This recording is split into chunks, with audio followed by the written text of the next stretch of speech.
And good afternoon again from the Ivory Tower Collections. I thought I would do something kind of different today from some of the other videos. Partially, I'm talking in this one, which my last few videos I haven't been, and that's because I'm still trying to get rid of a bout of pneumonia that I've been fighting for about a week now, a week and a half. Anyway, and by the way, I'll apologize for any coughing or clearing of my throat often that may occur in this video because of that, because again, I'm still trying to get rid of that. So today's video is on a cool homebrew that was released recently for the Vectrex video game system. And that homebrew is right here. And it is actually two games in one. It is the game Nox, or N-O-X, which plays as a overhead top-down racing game similar to Atari's arcade game Sprint, or like the game Indy 500 on the Atari 2600. It's a really cool game, and I'll probably do a separate video demonstration / review of that in the future. But today's video is going to primarily focus on the reason why I bought this homebrew cartridge, and that is because the second part of the game, which is over here in the graphic here, is the game Death Chase, which is a port of a very obscure exit-y arcade game from the 70s known as Death Race. And the game was very controversial for its time because the object of the game was to drive around, the players drive around in their cars and run over these little humanoid people that they called gremlins. And I've not played the game myself, honestly. I never saw it originally as a child. But I do remember my mother talking about Death Race quite a bit because I guess it struck quite a chord with her in her younger years when she got to play it. So that's what Death Chase is. It's a port of that very obscure and controversial exit-y game known as Death Race. So yeah, with that, enjoy the video, and I'll see you here in just a second playing along.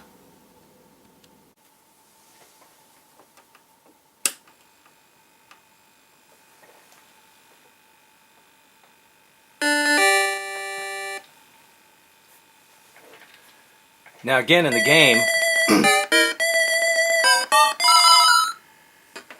little too loud there, I apologize. So again, we have the choice between two games. We have the choice of N-O-X, or Nox, and Death Chase. And so it's really cool to see a cartridge that comes complete with two games like this for basically the price of one game, to be honest. Now I do have the overlay for Death Chase installed, which on my view, it's actually a green color, and I see in my camera it looks to be more of just like kind of a pale green, or maybe just still white, so the color may not show up properly, but just trust me on this. It's kind of a greenish color with the overlay on it.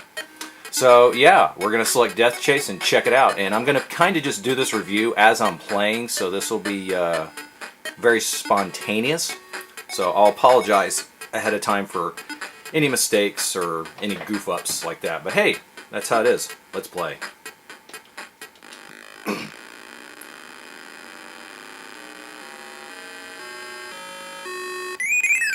Here we are, the title screen to Death Chase. So, you have a couple of options you can choose from. Obviously, you can choose between how many players. It defaults to one player. You can go to two players that use a single joystick, which is kind of cool, because the way that works is one player uses two of the buttons to rotate and accelerate, and the other person just uses the control stick to turn around and accelerate. So that's kind of cool. It's you know, again, one joystick, two people. You can also do two players, two joysticks, so each player has their own controller. And then you have two players with two Vectrex controllers, or I'd have to double check that. Maybe that's a specific type of controller. And then we have the just standard one player. Then you have the option of turning the barriers on and off. And essentially in the game there are two barriers to the left and the right that your car will bounce off of. So you can select to either have those barriers stop you or not. If not, then the car just wraps around. The barriers will still be shown, but you would just wrap around. You can specify how many rounds to play. So this would work like anything else. You know, best 2 out of 3 essentially wins. I'm going to just change this, and you can increase it up to 9 rounds, but I'm just going to put it to 1 round for now, just to kind of show how the game works. And then once you've made your choices, you just start the game. So let's start the game. And here we are. So I am the car at the bottom. That's probably the only gripe I really have is it can be hard to tell the difference between you versus the computer player. Even though you're the only one able to control a car and the other one moves autonomously, if they're close together, you can still easily get confused as to who's who. And I would imagine this could be even worse in a actual two-player situation. But graphical limitations aside, it looks it looks really cool. You can see the little characters, the little zombies running around. You see how they turn into crosses when you hit them, and the little noise that's made that sounds like a little scream, I guess. And that's the gameplay. Run over as many of the little zombies as you can in the limited time. And the timer's at the top. You currently see it says 52 seconds. We're at 51, 50, and then it shows our scores. And I'll be honest, I'm not doing very good on the score on the left-hand side, and I'm only at like 424 points here, and the computer's whooping my butt. But that's, I'll be honest, the computer player is pretty aggressive in this game, and there isn't an adjustment for the difficulty of the computer player, so you just have to learn to be better. I think I've only beaten the computer once or twice ever. So, the gameplay. So obviously we're running over the little gremlins or the zombies here, and in their place pops up a cross. Now the crosses do stop you, however, you can hit them to slowly destroy them and get them out of your way. And the neat thing about that is, the crosses actually give you points. And I've read in the instruction manual that sometimes surprises happen with the crosses. I'm not sure what that's about. I'm going to guess it's probably more to do with bonus points that appear sometimes. And then since I have the barriers on, you'll see that if I drive into the sides, I just bounce right off. I can't go through. Whereas if I had turned the barriers off, I would just pass right through them onto the other side. Alright, so gameplay is over. Again, I lost with a score of only 1,212 points, and the computer player won with a score of 2,552 points.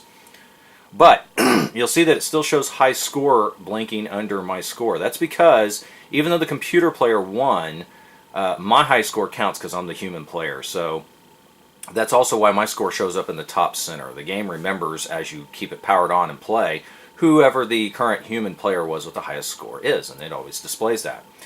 And then you can see below that it shows these fun little graphics where it says player 1 is the loser, so I get the little rest in peace tombstone, and the computer player won, so he gets the cool little, skull goblet as the winner. And that's it. That's pretty much how Death Chase works. Again, you can have multiple rounds to play this in. I do like this cool little intro with the giant Grim Reaper dude in a car. That's really cool. So this time I'll play with the barriers off just to kind of show the difference, that I can just go through the screen just like that. See, that's me going through, straight through. Interesting thing about this is I don't believe the computer player actually attempts to go through the barriers. Oh, no, he did. Okay, I stand corrected. But I don't believe he tries to do a full wraparound, and that's interesting to me because you could use that to your advantage in some ways. If the computer player doesn't ever attempt to try to do a complete wraparound on the screen and still tries to stay within the boundary, then you can use that to sneak past him and get additional characters on the other side of the screen that he has to take longer to get to because he's not trying to pass through. Or at least he doesn't do it as much as you might expect. So that's really cool. Just a little strategy tip. The game does support the use of the 2600 or Atari 2600 driving controller, but you still have to have another controller to do the actual acceleration with. So the Atari controller would just control steering. I have not tried that yet, although I do have a set of Atari driving controllers. And let's keep in mind, we're talking about the driving controllers, not the paddle controllers. They look the same, but they do not work the same. So yeah, one of these days I'll have to give that a shot and see how it works with that. There's also a special Vectrex controller that was made to simulate sort of the driving controller function of an Atari that kind of looks like a small little steering wheel and actually has the accelerator buttons and everything built onto it that can be purchased. and this game is compatible with that as well.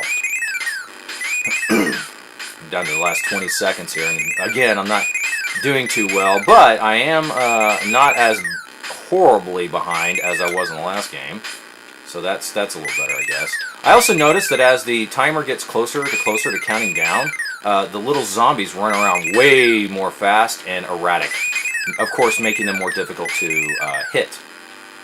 So that's me taking advantage of going off screen there, wrapping around. Hey, look at that! I actually won this time with a score of 1,500 points, and the computer player lost with a score of 1,148 points. So that's really cool. I don't usually win, but again, I'm going to attribute that to the fact that taking the barriers off gives me the advantage, and that again, as you noticed in the video, the computer-controlled player does not tend to screen wrap that often when the barriers are disabled. So again, you can use that to your advantage to shortcut and get the gremlins or the zombies on the other sides of the screen.